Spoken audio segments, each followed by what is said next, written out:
You mentioned the Romans. I don't think we need to go back that far. Our grandparents, for example, I mean, going back 60 years or 70 years, they didn't eat all the time. They probably had 2 meals or 3 square meals.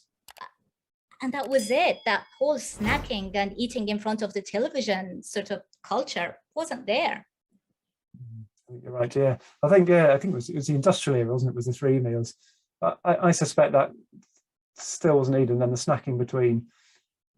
Again, they're starting to touch on meal timing as well. So I wear a wearable that measures my heart rate variability, and so I know what happens to my body with eating.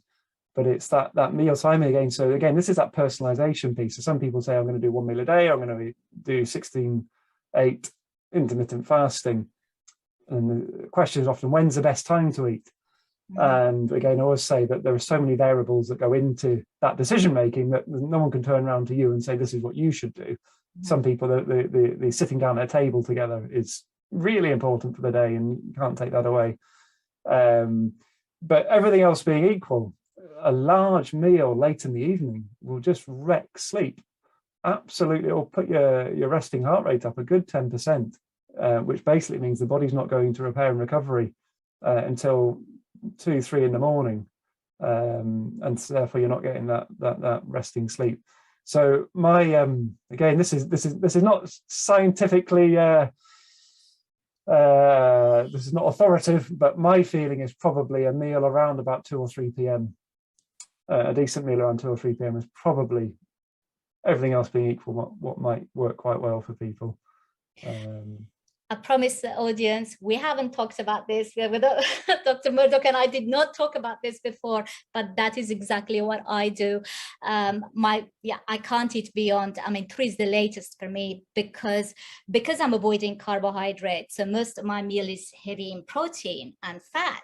So I get the late or the delayed spike in my blood sugars.